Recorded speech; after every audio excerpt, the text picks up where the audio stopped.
Welcome back, my friends, to the sweet spot where IT leaders share the insight with other leaders and others that want to lead.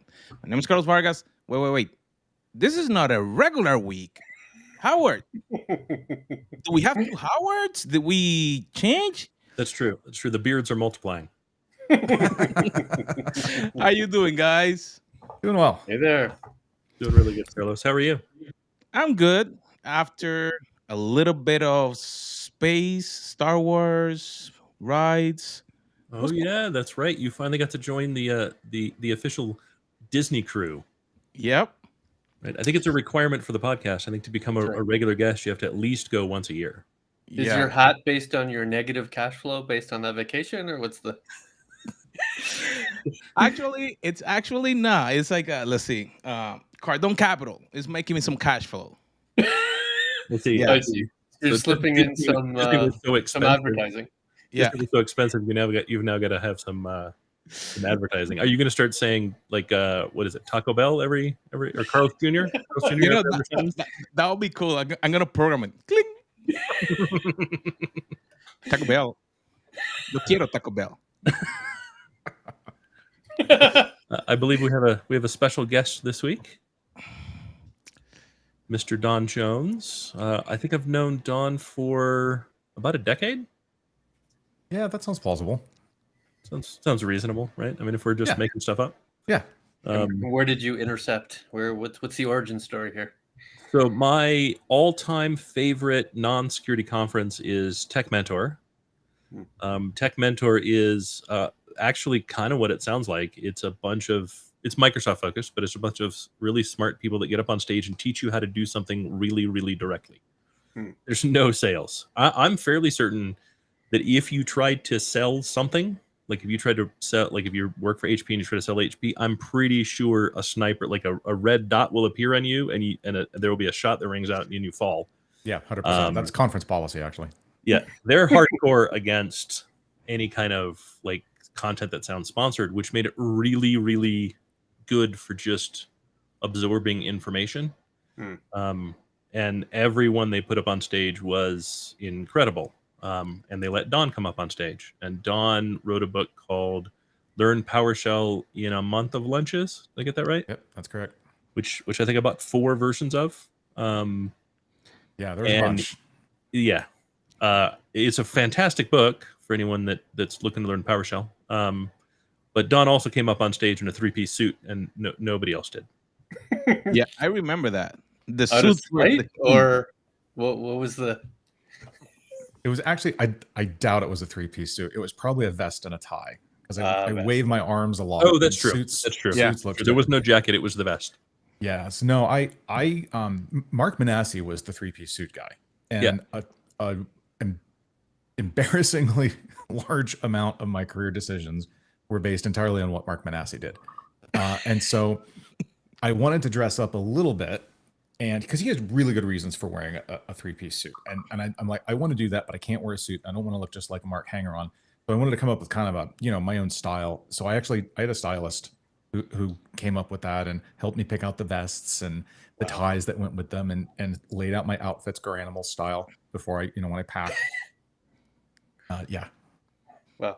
Was that a company sponsored, or is that out of pocket? That was out of pocket. Yeah. Wow. And Paul just outed. Paul's like, I'm out. It's actually using my own money. It's not that bad, really. It's not terribly bad. I could probably do it now that someone explained the process to me and all that. But keep in mind that for most of that period, I was independent. So I was the company. So, I mean, you could say the company paid for it, but it was still out of pocket. Yeah, I kind of do that now myself. I have a uniform to wear on stage. I have a separate uniform I wear on stage from what I use when I'm at conferences, which is also a uniform. It is a tremendous part of overall personal branding. Like people, branding is all about when I show you something, you know what to expect, and you associate that with things that you like and appreciate and everything else.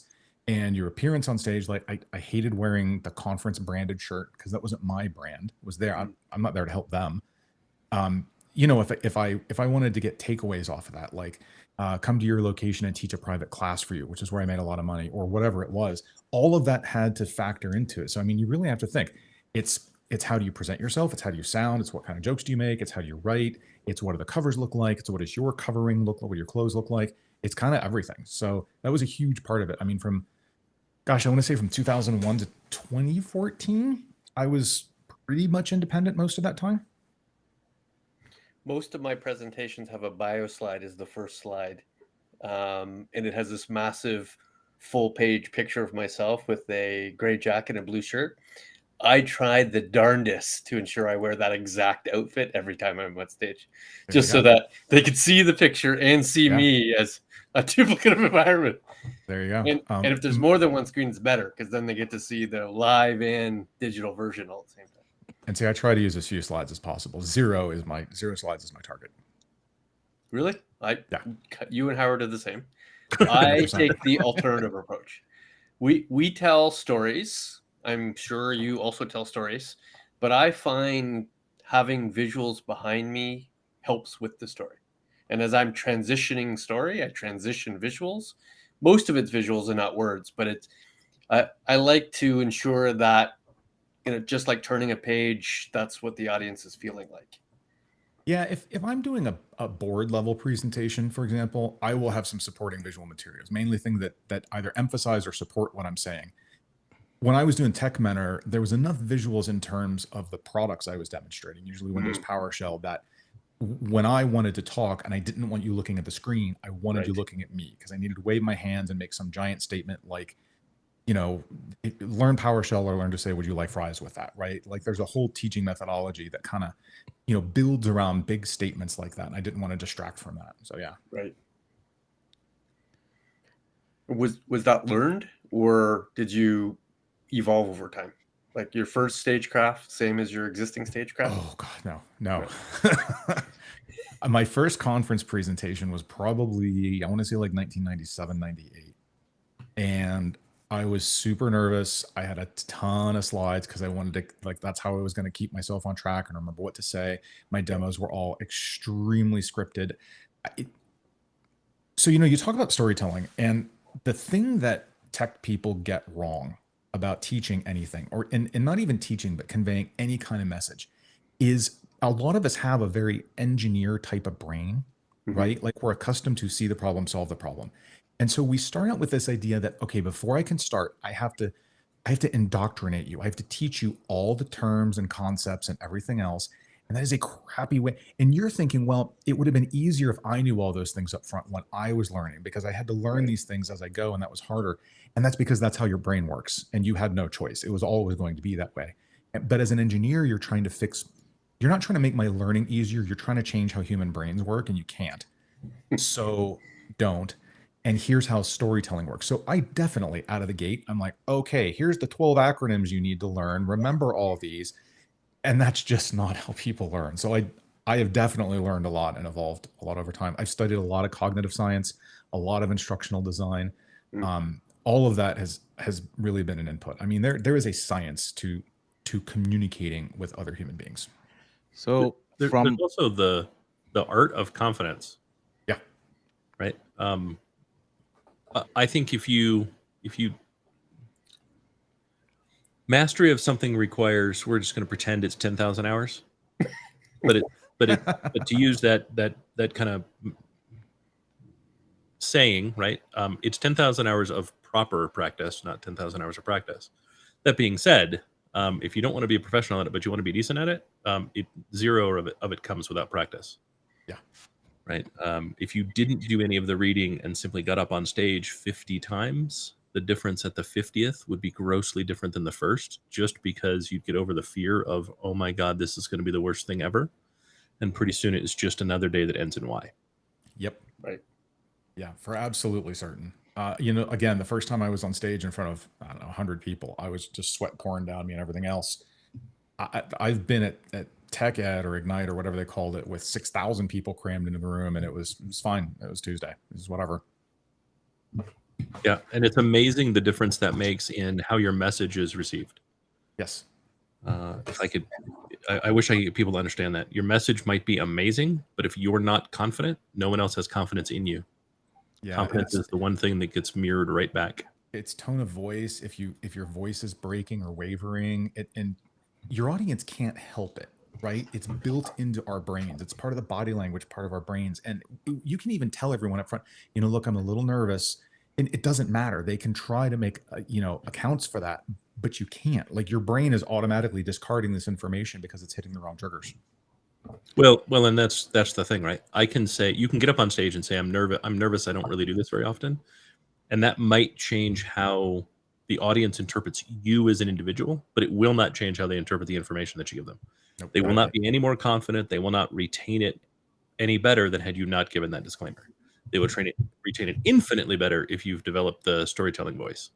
Yep. Right. Yeah. And that goes if you're reading someone's text, hearing someone's message, like all of that is just, baseline communication. I had to learn a lot about writing. I mean, all these books behind me on this bookshelf, I wrote all those. And the first one I wrote in 2000-ish is very different from the last technology book I wrote, in 2018 or 2019 or whenever it was. Style-wise, content-wise, what's the technology writing evolution look like? So, I mean, I think when I started, I was really trying to write a manual, right? And that's different from teaching someone something. I thought I had a storyline, but it turns out I didn't. Like, what I had was not really a storyline. I recognize that now. And so when I got to I mentioned this before we started, when I got to the Month of Lunches series, so I started that series because people kept asking me to recommend a PowerShell book, and I had given up writing PowerShell books. I'd written the first two, and I thought that was enough.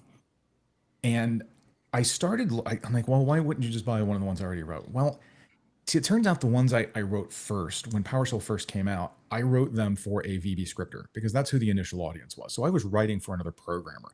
By the second chapter, we were programming. Well, but that's not what the later audience was. They didn't have that experience. And so the book was completely unapproachable. I'm like, oh, well, I'm sure someone's written something better. And so I started looking at all the ones on Amazon, and they just copied my table of contents. And so by chapter 2 or 3, you were doing programming. I'm like, okay, look, if I'm going to write another book, we're going to engineer this thing. I'm going to sit down and I'm going to make sure, like, here's point A. I'm going to take you to point B. That's where you're going to wind up. And you know what? This is the exact journey we're going to take. And I can't do D and E in that order. I need to flip those because I don't want to teach you something. I don't want to ever be teaching you and say, oh, we'll get to that later. I don't want to do that. I don't want to mention it until we're going to get to it. So the sequencing of the book, everything like that was just incredibly, incredibly engineered to the point where, so the book makes a promise. Learn Windows PowerShell in a month of lunches. So I've got roughly 30 days. I don't want you to work on weekends. So I'm going to say like 20-ish days. Lunch is an hour. So I've got an hour to work with you. How much can you read in an hour? Right. So it turns out it's about 12,000 words for most adults, reading in their native language. So I've got about 12,000 words per chapter. I want to give you a little exercise to do at the end because immediate use is how you reinforce. So like all of that had to get really, really engineered. That is completely different from my first book where I just sat down and started typing words into Microsoft Word. So your first iterations were more like manuals and your future iterations were more like education. They were teaching. Yeah. Yeah. Interesting.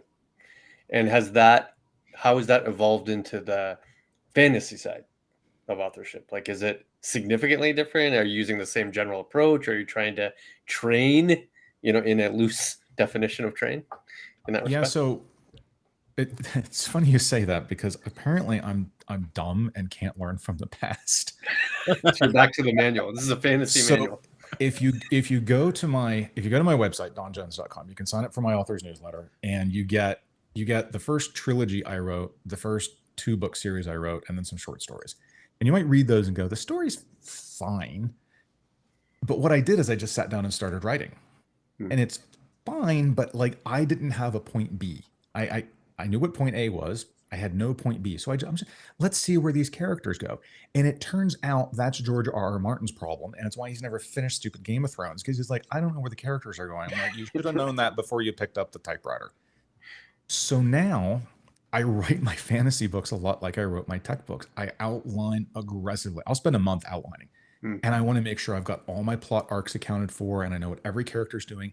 And like, if I bring something up, I have to make sure I tie that up later. Like I can't just, here's a character. Okay, like where'd he go?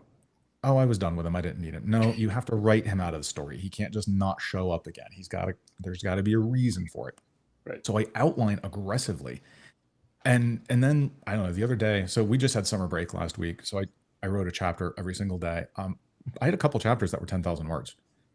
And that didn't take all day. That took 4 hours to write because my outline was just so perfect. And I just had to write the dialogue, and I could get into the characters' heads, and I could execute the outline. I could see what the outline wanted to do and just make that happen.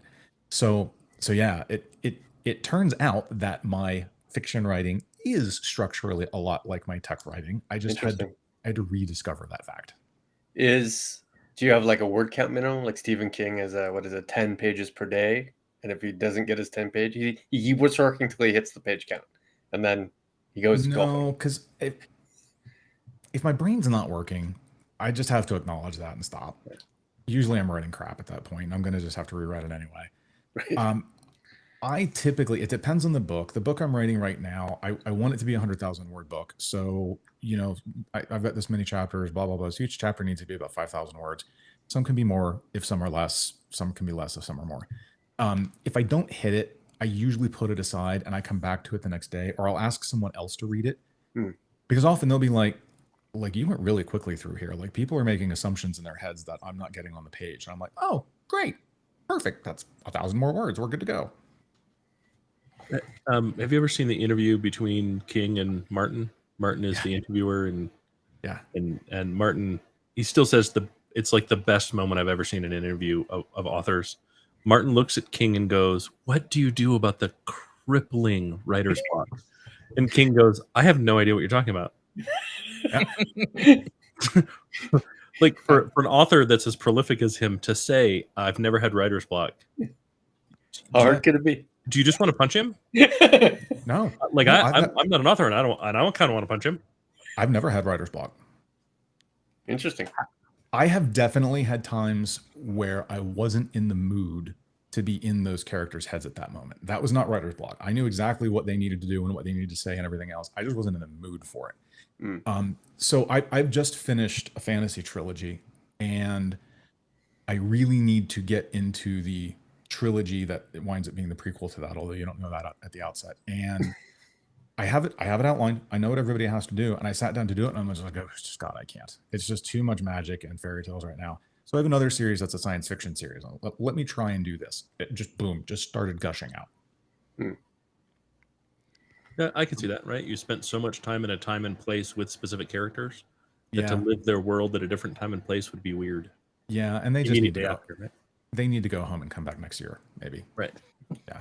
I'm not a reader of that genre, but I know Howard is. What are you looking for, Howard, in that kind of story? Like, what's the most compelling part of sort of fantasy series to you? Is it the characters? Is it the arc? Is it like what's the pull? Well, it changes. Yeah. Right. Like, first, I want the world to be big enough that I can live in it for a while. So if there's one book in the world, Yeah. right? Like because I know if it's bad, it's not going to be worth the time to read it. And if it's good, I'm going to be disappointed that it's over and I can't visit the world anymore. Amen. So it's really, does it have a good, and then it's kind of standard book stuff, right? Does it have a good enough opening, right? The thing I remember most is the smell of Aunt Paul's kitchen. Like that's a beautiful opening, because we all remember our aunt or grandmother's, the smell of their kitchen, right? Being a kid and kind of being around that. And it puts us in a place and time. And now I want to read. I want to know, how does a fantasy book start in Aunt Paul's kitchen and go from there? There are 10 plus books in that series. So then the second is, does it have anything interesting to add? Interesting to add could be really good dialogue and interesting characters in a world that I've visited 1,000 times.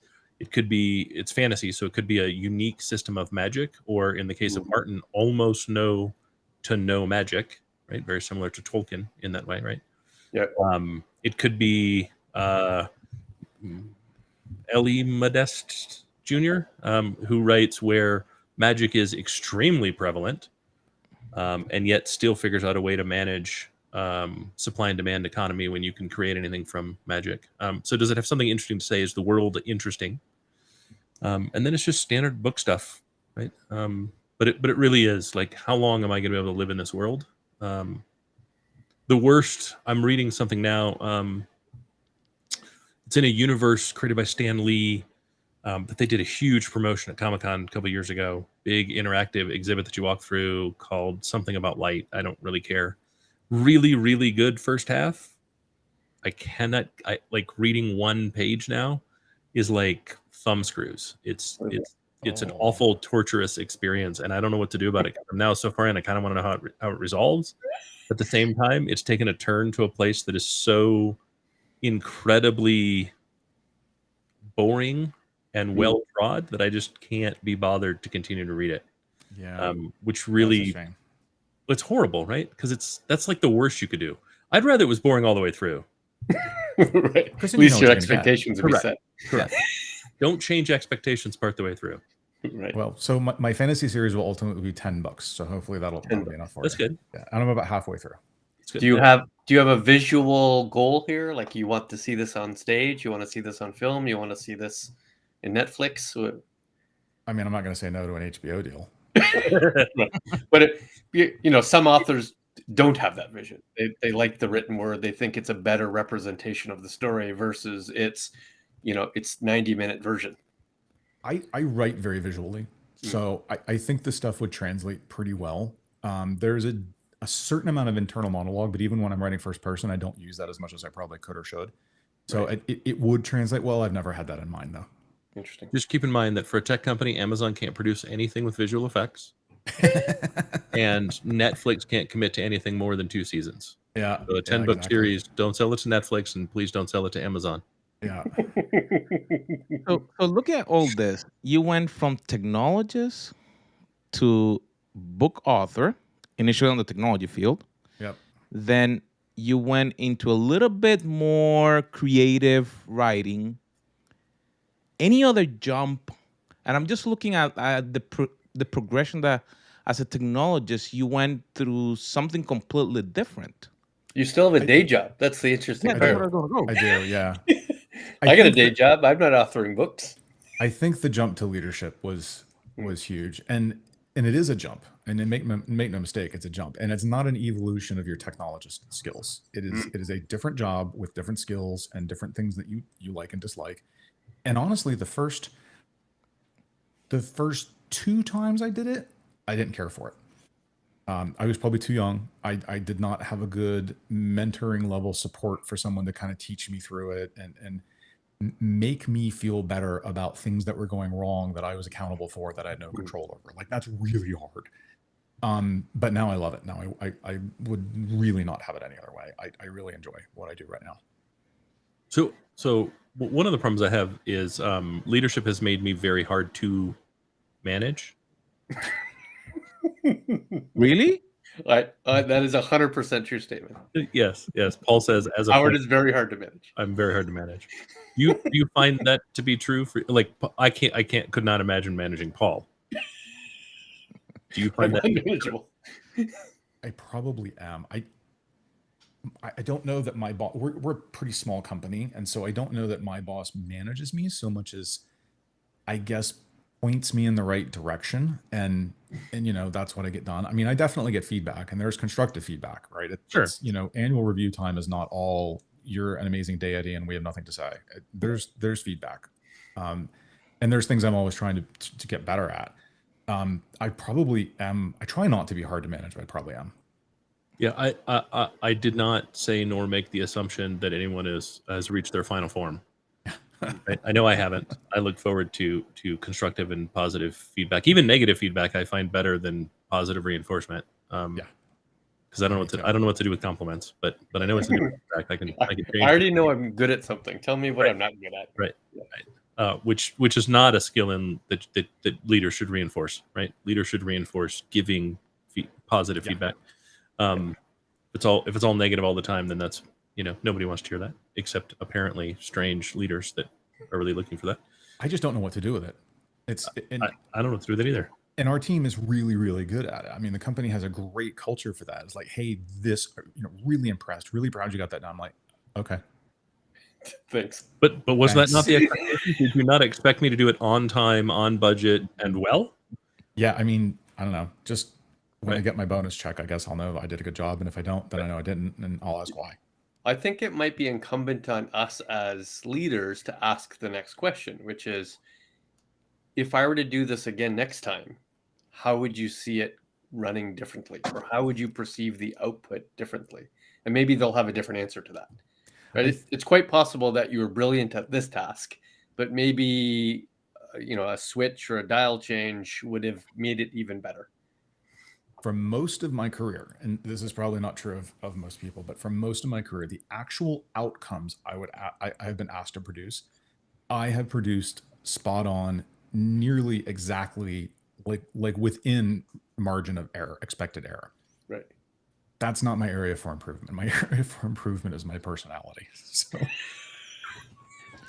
it's not. I could, like, how would you see that being done? They're like, no, keep doing it exactly like that. But I mean, you're a bit of a jerk sometimes, and that's what I work on. Right. I got a one company I worked for. We did this. I forget the name. It was one of these personality assessment things. And you get like back this 30-page analysis, and it's the colors: the yellow, the blue, and the green, and the red. And I'm like an angry chartreuse or whatever that is. Right. And they give you these. It's broken down into sections, and it's like, if you work on Don's team, here's 8 bullets, and never prevaricate. If you manage Don, and literally one of the bullets said, issue flak jackets to his team. And I'm reading that and I'm like, that is so spot on. Like, I have to work to not make that true, but like, that's my inherent, like, inside of me, that's just true. So what's funny, I hired someone to work on my team that I've known for years, that had never been part of my team, but worked for a vendor. Mhm. And was one of my main contacts at a vendor, one of my larger vendors. And she's like, I don't know if I want to work for you. And I went, why? Like, I treat my people really well. And she goes, I've worked with you for years. I'm like, oh yeah, no. Just remembering you were a vendor at that time. That's right. No. You were the enemy. Yeah. I don't need to be nice to you. I'm giving you money. Right. Right? Like, my people, I'm very nice to my people. I work very well with my people. My people like to be on my team. I'm good at defending them. But a vendor? No, it's like it's likely to be a boxing match 4 times a year. Like, Yeah. Right. I'm So doing the job wrong. How would you describe, Don? How would you describe your leadership style now versus what it might have been in the past? I mean, I prefer a pretty autonomous team. I want to give people some direction. Like, here's where we need to go. Here's the constraints that are involved. Here's what I would love to see happen, even though that might not happen. Here's what's an acceptable outcome. And then I want them to go do it.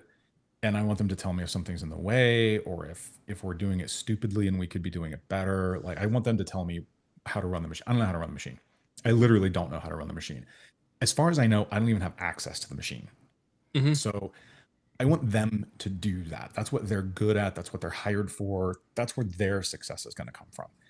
I want to be there to support that, to keep people off their backs. I want to be the one to say, no, that's not the direction the business is going. We're not doing that thing you asked for. I get that you're a salesperson. There's a commission on the line, but it's like $1, and I'm not, like, I can't optimize for $1. I need $1 million of those dollars, and then we'll optimize for that. So I want to have those conversations, and I want my team to I want them to feel very supported. I want them to feel very successful. I want them to feel that whatever performance agreement, because I hate OKRs with a passion that is unrivaled by all else. I want them to know that their performance agreement is achievable, and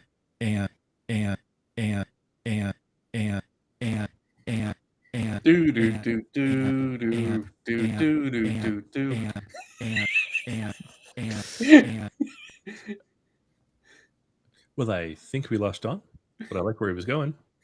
Let me Excellent. see. Oh, he's coming back, and he's not back. And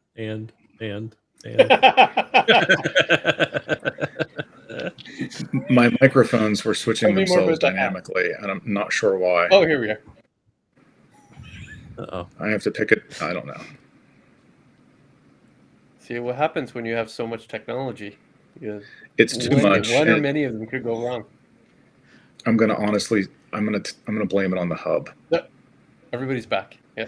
There we go. Okay, so I have a so the Rodecaster tends to be pretty reliable, but I have a ATEM Mini Pro that I use for video switching that I never switch, but every so often it just dies on me, and it is the Yes. most annoying thing in the world. Yeah, I have a new USB-C hub between the laptop because I have a Mac, so it only has, like one port. Right. You can get something for that. Well, I have something for that. It's not a Windows machine. No, you can get a Cal Digit. I have one with 4 monitors, so the Cal Digit let you have extra ports.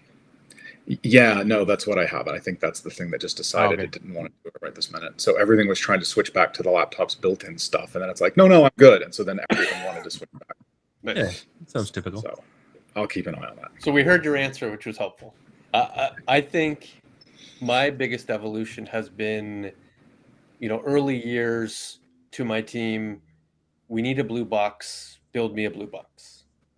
Yeah. And what I've evolved to is, we need a blue box. Build me a blue box. But I expect in return not a blue box, but for my team to say, we're going to give you a glass jar because you're trying to hold water. Yeah. And Yeah, accepting very, that very much as so. fair. Yeah, I think being less prescriptive, focus on the outcome. My first job in leadership, I was definitely micromanaging because I was nervous as hell. And I think there's 2 places that micromanagement comes from, and it's important to understand which one you're dealing with if you are being micromanaged. One is on a lack of trust, and that's important because you can decide if that's worth overcoming or if it is non-overcomable. And the other is fear. And that can be overcome. Like that's managing up a little bit. That's, hey, you're overdoing it and you're probably afraid that this isn't going to come out right. So here's how I'm going to architect my day. You're going to get a daily update so that things never have a chance to get so far out of bounds. And then over time, we're going to migrate that to a weekly update. And then over time, so that you can develop, a lack of fear. Fear is incredibly prevalent. And I think people just don't acknowledge it. The entire job interview process is essentially a fear-based construct. I think And that's the why- job interview process was designed by law enforcement that was used to interviewing suspects. Right? Like it's a little bit horrible, outdated, antiquated process that doesn't give either side what they actually need, want, or desire. Yeah, it's fear. So you're a manager and you're the hiring manager in this situation, and you are going to bring someone into your team who is probably going to explode like a grenade, and they're going to take everyone out, and the entire team as you know it is going to cease to exist, and everything's going to go downhill, and you won't be able to hit any of your deliverables, and no one will survive, and everything. That's what it is. And so people try to construct what it is, at least in the technology industry, but it's probably most. An interview is a human unit test. And so you put these lists together of all the things that could go wrong, and you ask questions about those to see if they're going to go wrong. And it's a unit test, and it's unfair, and it's for both sides. Yeah, but that's because we have the wrong idea about what we're paid to do. We're not paid to be successful. We're paid to fail, recognize failure quickly, and adjust and overcome. Yeah. And the larger company you work for, the more risk averse they become. And so you start putting risk mitigations in, and the interview turns into a giant risk mitigation exercise. Well, to your point about micromanaging, right? There is a big piece of fear, but the fear there comes from not knowing what your value is, especially when you reach middle management. Right? They'll fire me at any point. Well, no, not really. Like, middle management is still necessary, and companies that cut out middle management find that they just start putting it back almost right away. Right. Yeah. Because human beings can only manage a certain number of human beings. It's just not possible. And in order to have the human beings at the bottom of the chain, at the end of the chain, do the job that makes all the money for everyone else in the chain, they have to be healthy and happy, and you have to have good morale, and they have to understand what they're doing and why they're doing it. And all of the pieces of the chain are to make sure that you can manage a number of people that isn't overwhelming, to make sure that that message gets through reasonably undiluted and purposeful. Yeah. Right. And if people would recognize that as middle management, you have an incredibly important role, and that your role is in fact to manage that messaging, manage those concerns, you could probably relax a whole lot and not be a a word that'll get bleeped. So. Yeah, I find I agree with all of that. I find it's why I work best at Series B through D companies, and after Series D or IPO, it is time for me to start, making sure someone else is prepared to take over. Right. Yeah, I'm best at companies going through a growth phase. It doesn't matter what size, right? But if you're not in a transition, I'm not interested in running someone else's stuff. If you're not in a transition, I'm not interested in doing it. It's not dynamic enough for me. The rate of change is going to be too slow. And I will just be an agent of chaos. Yep. I'd love it to be different, but I would just be an agent of chaos. That is me. We in my first quarter-ish at Pythian, I brought Howard on, and we did sort of a back and forth on leadership. And a good chunk of our premise of the hour was middle management's the worst job you could possibly have. That was our slide. And we described all the reasons why it's ugly, it's annoying, it's difficult, but it is necessary step for you to be a senior leader. So yes, it is. You're not going to enjoy it, but you will learn skills that you require in a bigger, more higher level organization. And most people never make it out. Yeah. That's actually the military, which tracks these things much more carefully than private industry does. Their middle management is kind of a mid-level non-commissioned officer, so in E5. Right. I came in the Navy world. That's roughly a first class. Maybe E4 second class. Upper management for them starts to kick in as chief. So that's the Navy. So E7, 8, 9. That's upper management. Mm-hmm. Most people don't make it. Like the pyramid thins very, very sharply at that. It's not a pyramid at all. It's a pyramid and it's a spire on top of the pyramid. It goes very, very thin. And it's for a lot of those reasons, it can be really thankless. And that's where you are making the transition from whatever your job was into being a leader, which is a different job. And just a lot of people don't enjoy it. Right. So you guys talked about kind of where you started as leaders and where you ended as leaders and what those activities were. Mine was watch me do the thing.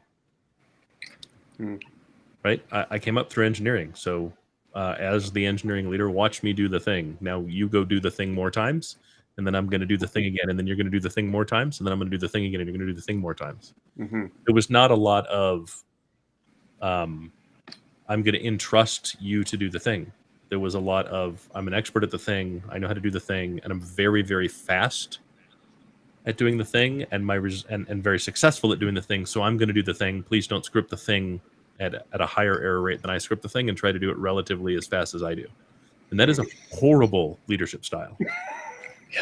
It can't. Yeah, it's not always super. Maybe the first time. It's not super productive after that. Maybe. I mean, it's bad for everybody, right? I just feel like I have a bunch of people who aren't doing anything because I stand in their way and don't let them do anything. Right? Yeah. And they feel like they have no job satisfaction because I'm not letting them do the thing that they are hired to do. It's horrible. Yeah. It's just terrible. And no matter what happens, I grade them on this false notion of my performance were I doing the task, which is always false. Right? It was terrible. Now it's much more kind of like all laid out. We have a desire to get this accomplished. Here's what I'm looking to get. What I'm really hoping is, since I've hired you to do a job, that you know how to do it better than I do, because you likely do, and that you will then tell me how I am wrong, so I can correct one side or the other, right? Howard, you are wrong, to Paul's point, right? You're trying to hold water. You need a glass jar, not a box, a leaky box. Ooh, you're right. I'll go correct the strategy and make sure all this lines up now. Or Howard, you're wrong because of this. Oh, wait, no, the strategy is actually this. Let's talk about how the strategy actually works and what we're trying to do as an organization. Yeah. Right? And I was kind of lucky, I use the word lucky loosely, but out of most circumstances, the vast majority of my leadership sort of history has been leading people I didn't have a mastery of the subject matter on, right? So I led developers. While I could developer, I wasn't a master developer. I led architects. I wasn't a master architect. I led product management. I wasn't a master of the subject matter, which forced me to build other skills. I couldn't be the subject matter expert in the room. I could only add skills outside of that team and bring it into the team. Yeah. Which means whatever they said probably was right and I was probably wrong, which is very difficult for most technical leaders to get over. That's a very big hill to climb over. Yeah, I'm the opposite. most of my career, I've been the expert at the thing in the room. And it isn't until recently that has not been true, where the scope has been so large, I can't be the expert on all of it. So, Don, hearing the two of them, which one are you? Are you the expert that always are the expert, or the other way? We're never the expert.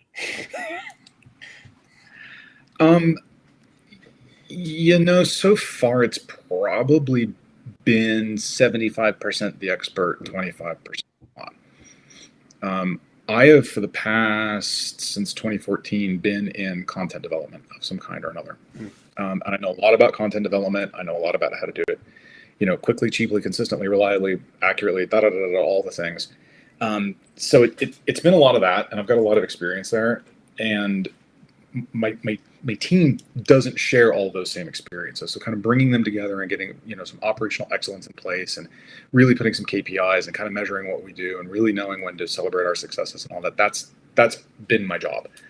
I'm not the expert in the content itself. Like the words on the page are not words that I could have written. So I do have to rely on other people's technical expertise to make the words, but I am the expert at the process that causes the words to arrive upon the paper. So in what month will Gen AI take over your job? That's kind of the real question. Yeah, that's a discussion everybody has, right? I love the kind of underlying implication there is that all the words that have ever needed to be written and ever will need to be written have been written, and we just need to put them in a different order. Right. And I think we just need to see if that's actually true. Probably not, but there are certainly aspects of things like asking someone how to write a logic construct in any programming language has been written down and taught 7,000 billion times since the 1950s. Arguably, we don't need to write those words anymore. Someone else can just go dig up the ones that have already been written and put them in a different order. So there's certainly topics. I think they tend to be lower level. I think, you're looking at lower cognition levels, say on Bloom's taxonomy, you're looking at recall and remember and understand and things like that. You're not looking at analyze and evaluate and recommend necessarily, because those activities become incredibly contextualized.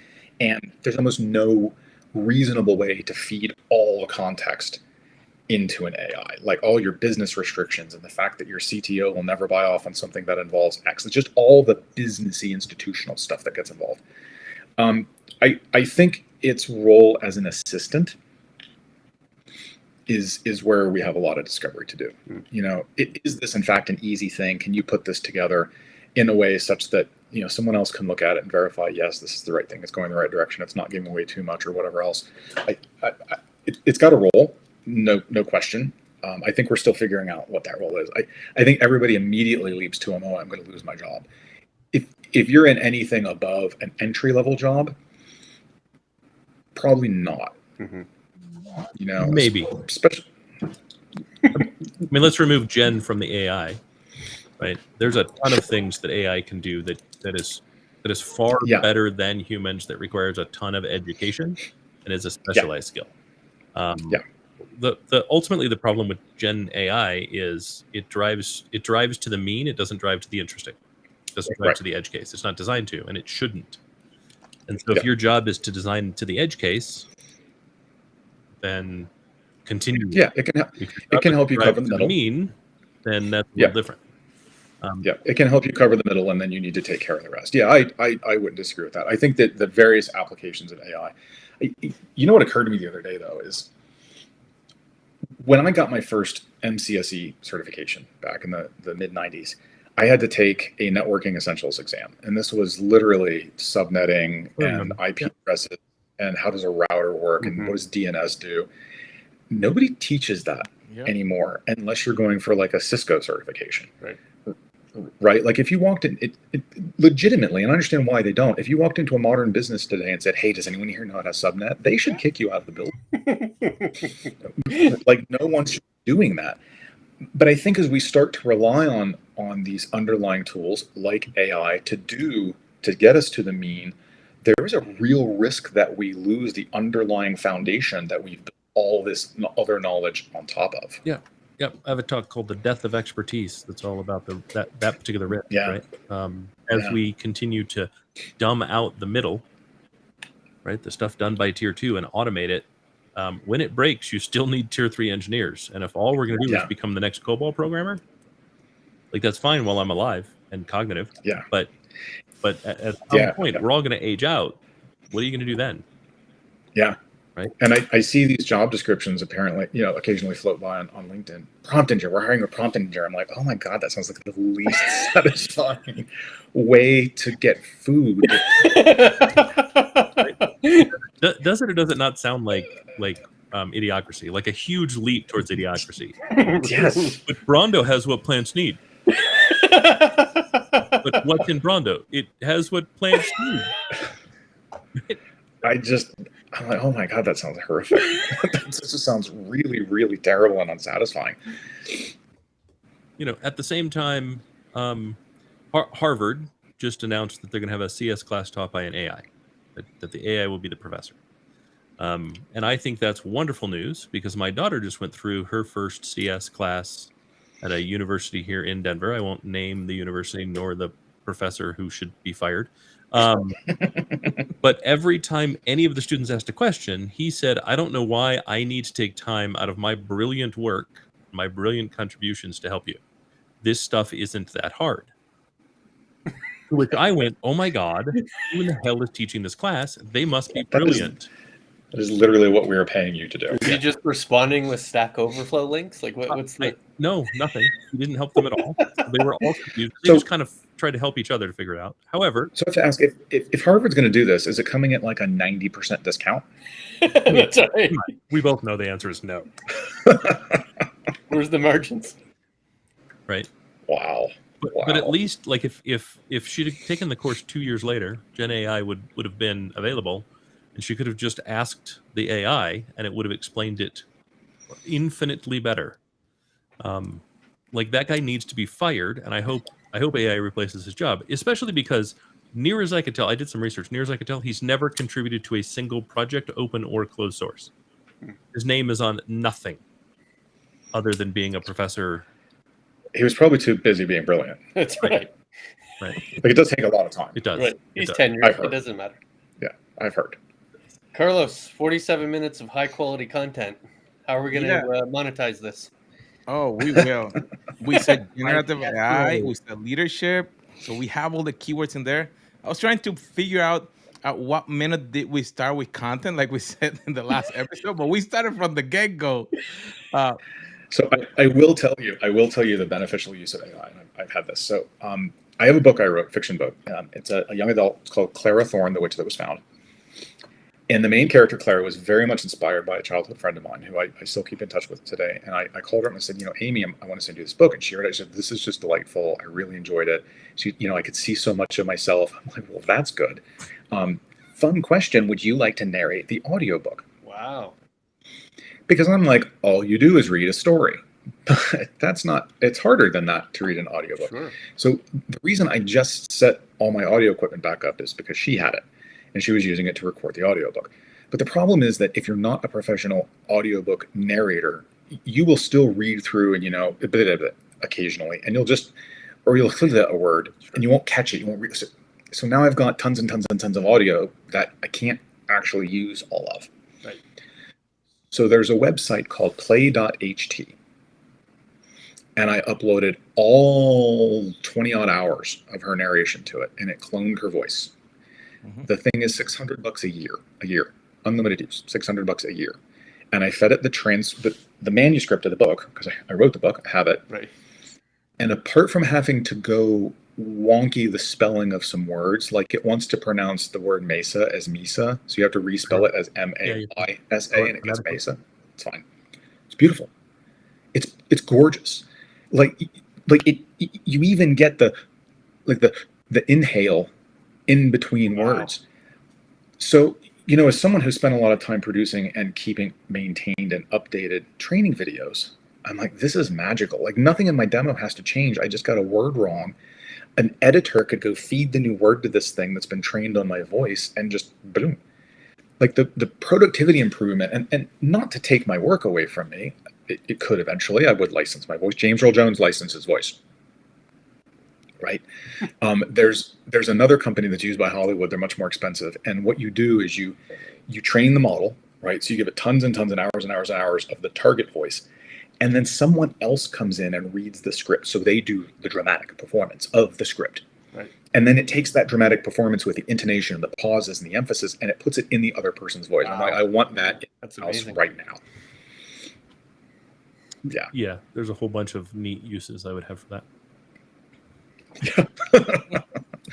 All of them evil, but I still want to do it. Just AI Howard every other podcast. See what happens. I have no comment other than there are some neat uses I would have for that. Well, my friends, that has been an awesome. There's a lot of nuggets in this episode. So I'll be looking for those nuggets when we finish. So make sure that you share, you subscribe, and we'll see you on our next episode.